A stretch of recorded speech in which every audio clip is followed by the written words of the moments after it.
Over the years, Pokemon has been a global juggernaut, a very popular franchise, and the games have been really good. But after around Gen 5, it's been slowly or drastically decreasing in its quality over the years, especially once Gen 6 came out. While at the other end of the spectrum, Digimon, ever since it got its first release on the DS with Digimon World DS, has slowly grown larger and larger and has been increasing in both the quality of their games as well as experimenting with other things so they can make the best product they possibly can. And all this while a lot of people keep trying to write Digimon off as a Pokemon ripoff or a Pokemon clone just for some similarities that they share. But over the years, Digimon has grown to become a more distinct entity from Pokemon than it was in the 90s.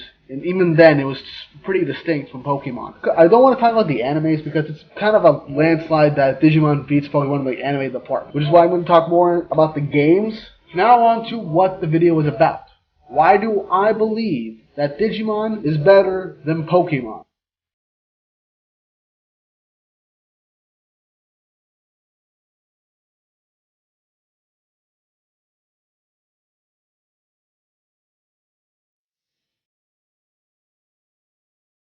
Said, ever since the end of Gen 5 and the beginning of Gen 6, the quality of the games has gotten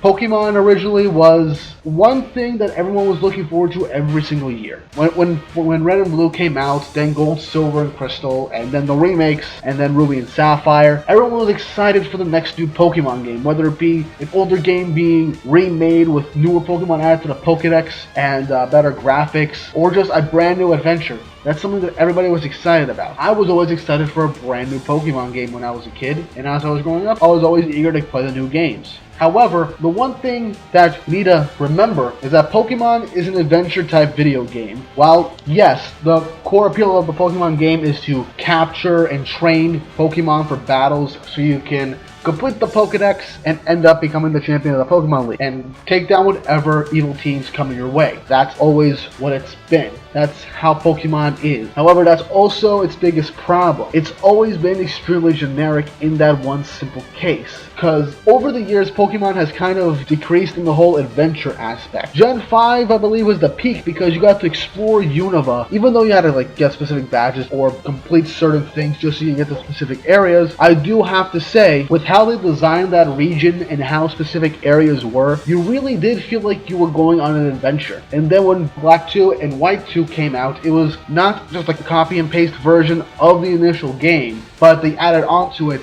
and they made a new story based off of the previous game. When Pokemon first came out, we never really played it for the story. We always just played it because we wanted to capture more Pokemon, level them up, become the champion of that initial region, and complete the Pokédex. That's how it's always been. But as the Pokemon games have progressed, they wanted to expand the world of the Pokemon universe that they've created. They wanted to expand on the lore of each region, each legendary Pokemon, as well as some of the characters in the games. They tried doing that, and honestly, it was pretty successful because a lot of people, including myself, think that Gen 4 and 5 were the best Pokemon games ever. Well, aside from like Heart Gold and Soul Silver, Gen 2 was pretty special for a lot of people. The games like those, it was more story-based, and it still kept the initial premise of Pokemon alive throughout the game. But then Gen 6 came out, and one thing that everyone noticed was how easy you could beat the game.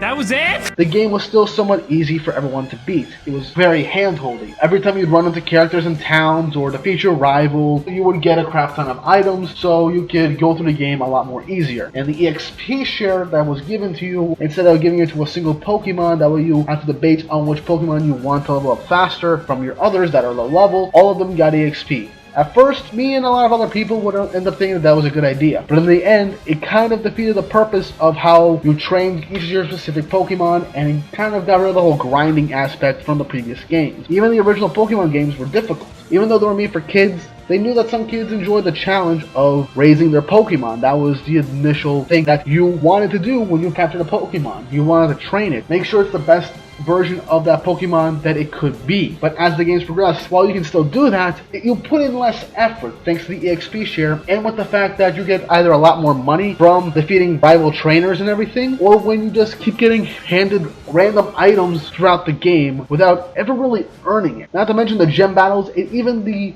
Champion and Elite Four battles are so easy. Granted, Gen 6 wasn't as easy as Gen 7, but it was still way too easy to beat the game. Gens 4 and 5, you'd have to go through the Victory Road, get to the Pokemon League, and by the time you were there, you'd most likely still be under-leveled, even though you were higher level than a lot of the other trainers in Victory Road. Gen 4 and Gen 5 had a lot of variety when it came to the leveling difference between every single gym in each member of the Elite Four until you make it to the Champion. Even though older Pokemon games did do this, Gen 4 and Gen 5 were at the peak of that difficulty. It helped test out the teams that you yourself helped create throughout the entirety of the game. It was the fruits of your labor throughout those games. But from Gen 6 onward, it was way too easy to get the perfect team. And not only that, but the fact that there were somewhat lesser new Pokemon, and some of the newer Pokemon weren't even that great, aside from maybe the starters and maybe a few Dragon or Ice types. And of course the Flying type Pokemons for each game. But other than that, there weren't too many Pokemon that you would end up catching that you would keep on your initial team.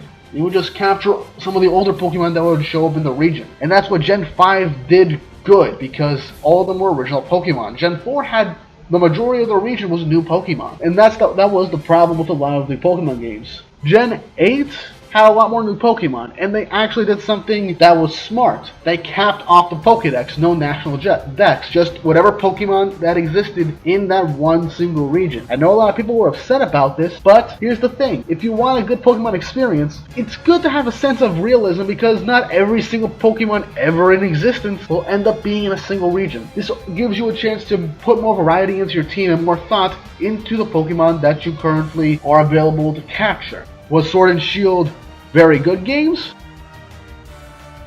No. But it was a nice improvement, as well as the fact that they're doing the expansion passes. When those were announced, I was honestly kind of happy.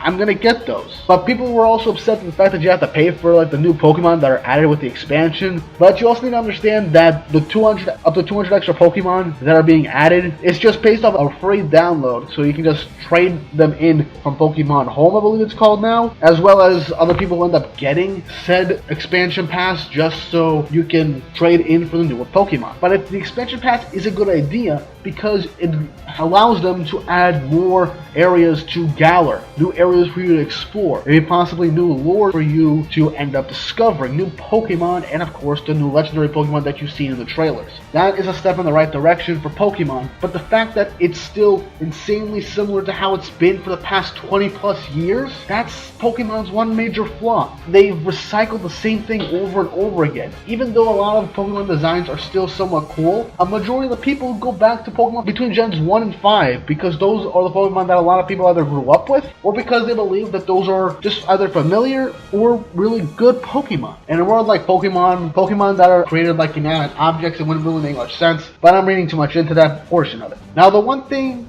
that everyone needs in Pokemon is a difficulty setting. I know I'm not the first one to say this. A difficulty setting would make things great, because if you have an easy, normal, and a hard mode, you would make the game more exciting for both new and older players, because the majority of people buying these games are people that have grown up with the series over the years, whether it be, let's say, Gen 3 was their first Pokemon game, or Gen 4 and onward. The whole point of playing a game is that you end up taking what works and improve upon it, and not just copy and paste, because the people that end up growing with said franchise could end up growing out of it way too quickly. And that's kind of how it's been for me. I grew up, but Pokemon didn't really grow up with me. That's the thing that I needed to say about Digimon.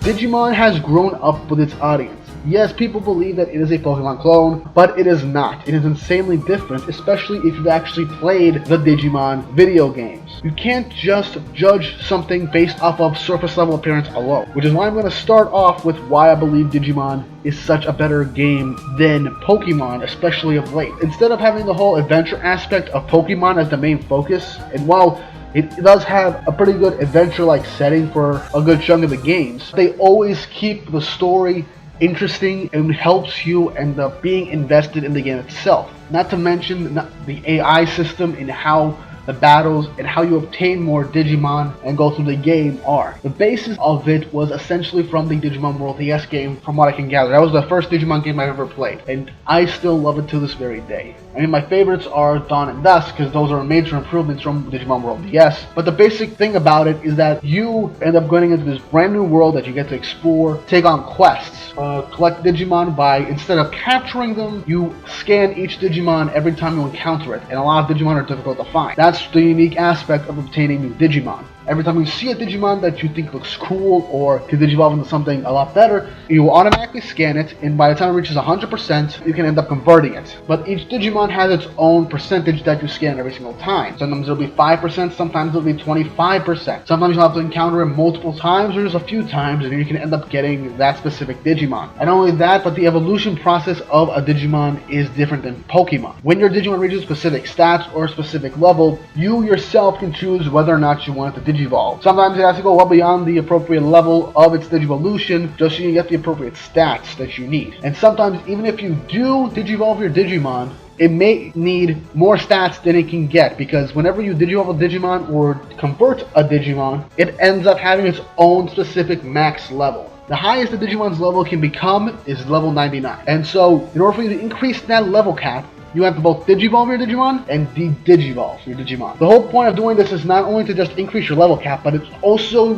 Digimon's own way of EV training, if you will. Every time you de-digivolve your Digimon, their base stats will be higher than they initially were, which will make it easier for you to get its next form, either it be Champion, Ultimate, or Mega, depending on how you digivolve. This helps with making a pretty well-balanced team, because some Digimon can end up having higher defense than normal. And if you convert a Digimon that's reached a 200%, it ends up being a lot more powerful than it would initially be. Not only that, the battle system in Digimon is engaging and challenging. Unlike in Pokemon, where you end up having 6 playable Pokemon in your party and have 1 out at a time, or have 2 out if it's a double battle. With Digimon, for the DS game, first of all, you had 8 different Digimon in your team, and you had 3 out at once. You were actually able to see which Digimon was able to attack next. That way you could appropriately strategize what you have to do. Now, if you couldn't guess by this, this is essentially based off of a regular turn-based RPG format. This is how Digimon has distinguished itself from Pokemon. With Pokemon, you have a sense of randomness when it comes to battling other Pokemon, because whoever has the fastest stats or a move that allows you to go first, that's who essentially makes the attack first.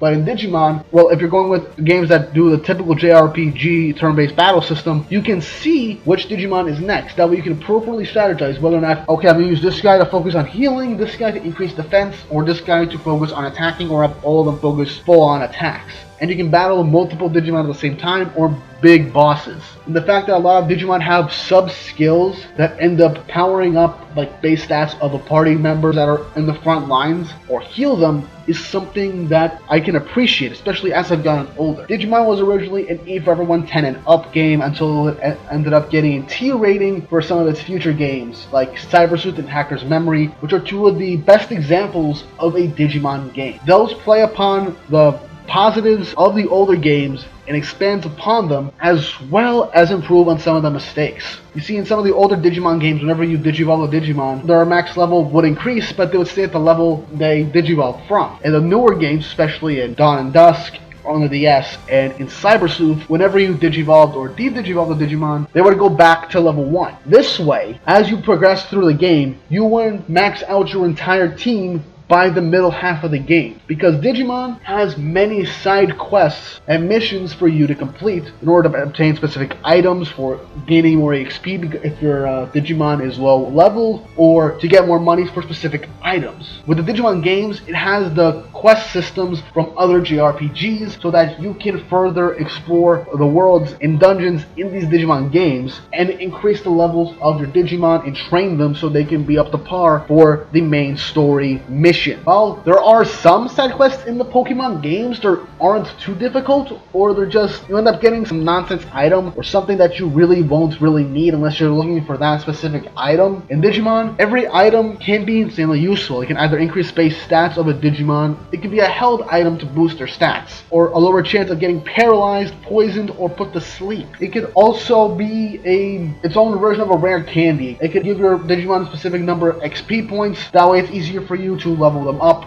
and Digivolve and de-Digivolve. Since a lot of Digimon games are somewhat longer than the average Pokemon games, maybe double or triple in length in playtime because of all of the side missions as well as specific mandatory story missions that you have to complete in order to get into the main story, it makes things more challenging. Not to mention, from the Digimon Dawn and Dusk games, you have this whole tamer rank system where you do specific rank battles, either it be like a tournament thing where you battle a ton of tamers and end up fighting one strong one at the end, in order to increase your rank so that more Digimon will end up listening to you, or for better prizes and just to level up. That's the one thing that they've improved upon from Dawn and Dusk to Cyber Sleuth. Now, another thing were the stories of the games. Like I said before, the stories in the Pokemon games, while initially they were decent and have gotten better over the years, from Gen 6 onward, the stories ended up lacking in substance or ended up not making much sense. Lysander didn't feel like a compelling villain like Giovanni, or Chairman Rose didn't feel like a very good villain. In the Digimon games, you play as a character in whatever setting that was set upon it. In Dawn and Dusk, for example, it's basically similar to how Pokemon did the two different versions of a single game. However, with Dawn and Dusk, there was a distinct difficulty difference between each of them. Dawn was easier and Dusk was harder due to the fact of one had more quests and different mandatory requirements to unlock certain missions and main story missions for you to complete. While the stories for both games were relatively the same, there were some differences for each version, whether it be some boss fights or specific characters that would appear in the game, and as well as Digimon as well. One thing is that a lot of the stories in the Digimon games were compelling because they felt real. They would end up starting off somewhat mundane,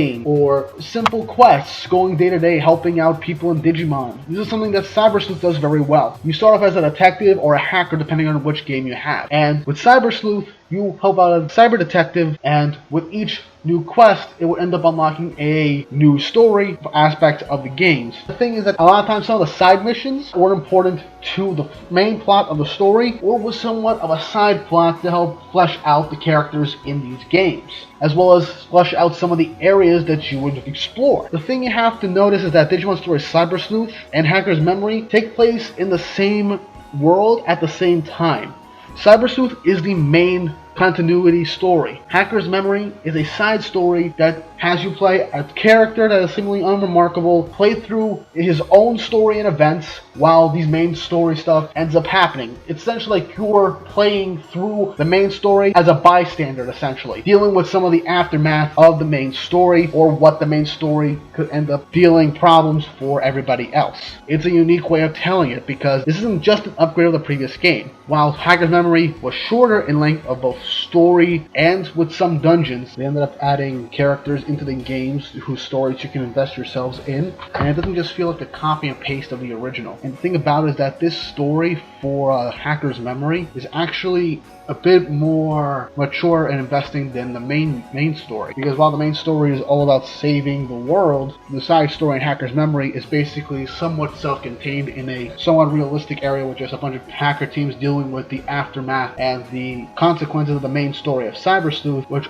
ends up affecting its characters, and you getting to see how the world around it is affected by the main story. And it's honestly somewhat of a good way of building a game upon it, because this story also has some side missions and main missions that also tie up loose ends from the original game. While there aren't like many loose ends in the game, you do have some questions in the back of your mind, like how did this person get here, or was this part of the story really resolved in the main game? And that's honestly something that is enjoyable enjoyable about Hacker's Memory because not only does it tie in some loose ends, it also tells its own original story that takes place around the same time as the main story, dealing with what's going on there with an outsider's perspective and you dealing with your own thing at the same time. Not to mention it also helps fill in some of the gaps between some character arcs from the main series, and both games have some pretty good characters and good character arcs. You see some really good development from the characters that are given in these games. It's almost like you're watching an actual anime for the series. What with each new event leading into the next, with some standalone bit that doesn't really pertain to the main story, but helps with the development of the characters and helps solidify character interactions and personalities. The Digimon games have improved over the years due to the fact that they've seen some of the mistakes and elements that they could improve upon, and they've done so over the years. Cyber Sleuth and Hacker's Memory are reported by many fans as the best examples of a Digimon game. They've improved upon the battle system as well as the story elements and some of the dungeons. And above all else, the one thing that really helps is the fact that they don't have to make a new game every single year. The thing is that with the Digimon games, Cyber Sleuth and Hacker's Memory had like a 2-year gap. Hacker's Memory was being developed at the same time as Cyber Sleuth was about to end, and they released it 2 years later. In between, they had Next Order, but that game was already in development around the same time as Cyber Sleuth, though it doesn't really count. Not to mention, when Hacker's Memory was finishing up, a new project was being worked on, and it was announced in the summer of 2018, calling itself Digimon Survive. Now, this is one of the games that people are hyped about because they end up experimenting with another new way of creating the game. It takes elements from Fire Emblem Telltale games as well as its initial premise from Digimon, because it has the Fire Emblem board-based strategy version of the game. It also has Telltale's version of storytelling where you literally make specific decisions and actions that affect the overall course of the story, as well as leading to how the development of other characters end up being, as well as Digimon's evolution and what ending the game could have. And while this isn't full 3D, it's kind of a mix of 2D and 3D, and it's an interesting way to do this.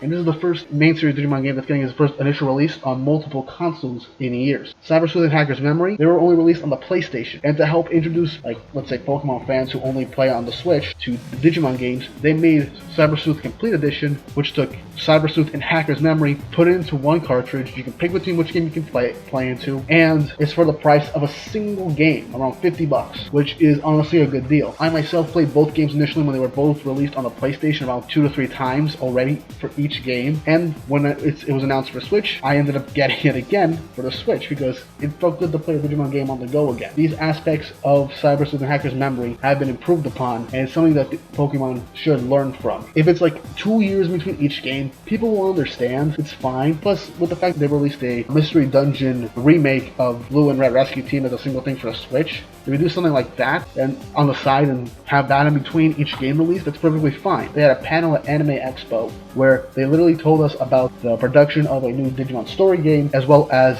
Digimon Survive officially coming out in 2020. This is something that Game Freak should also take into account, directly addressing its fans at like conventions, aside from like, gaming expos and stuff like that. They should take advantage of those conventions to update their fans about future products and things that they're planning for the future, instead of doing everything, okay, this game was released, let's wait like 2-3 months and then update them on what we'll end up adding to said games, what side stuff will do, and what the next main game will be. This ends up working your employees to death. It'll also show in the final product with some aspects of the graphics being lacking, or the designs of the new creatures will end up not being as impressive as previous generations. With Digimon, the fact that they don't just save new Digimon for the newer game. Between each game release, they release digital Digivices with new Digimon in them with their new Digivolution, and this is updated constantly. And the thing is, Digimon actually did the whole animated sprite thing and 3D model thing before Pokemon did, like years before Pokemon, which is something that you need to honestly consider. Plus, I do believe that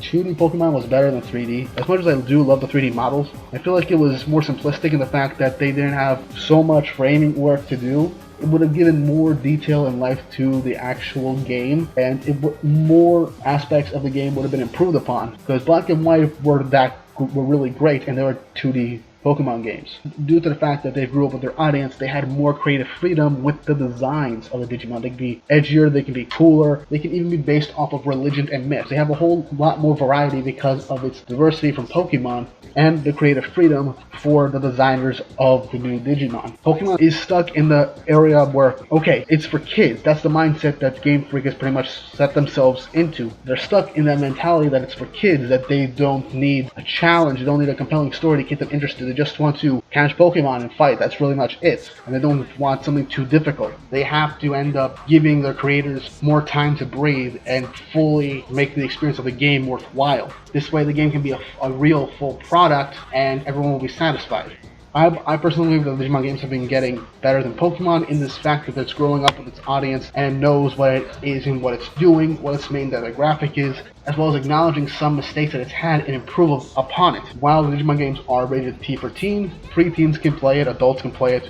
It's a game that knows what its audience is. The fact that now it's coming back onto Nintendo devices along with PlayStation and I believe Xbox and PC, it makes me very happy, because now more people will get into the series because it deserves more love than it already has. It already has a devoted fan base, but the fact that people just crap on it for no real reason without even trying it kinda hurts. Like I said, Pokemon's not a bad series. It's a good series of games, but it can learn from what Digimon has done over the years. The fact that Digimon's been trying to compete with Pokemon and be its own thing helped it out. And the fact that Pokemon's been stuck in its own little bubble to try and preserve the whole child plays Pokemon aspect is hurting it as well. The expansion pass is a step in the right direction because it adds more content to said game, but you can't rely on just doing the DLCs like that all the time. Pokemon is the same copy and paste every single generation. That's what makes games like Mystery Dungeon so refreshing because it's different. Even though it's still technically turn-based, it's something different. With Digimon, it's not afraid to try something new with almost every few games. That's why I'm excited for Survive and for the next Digimon story game because they're most likely going to be different and something new is going to be added.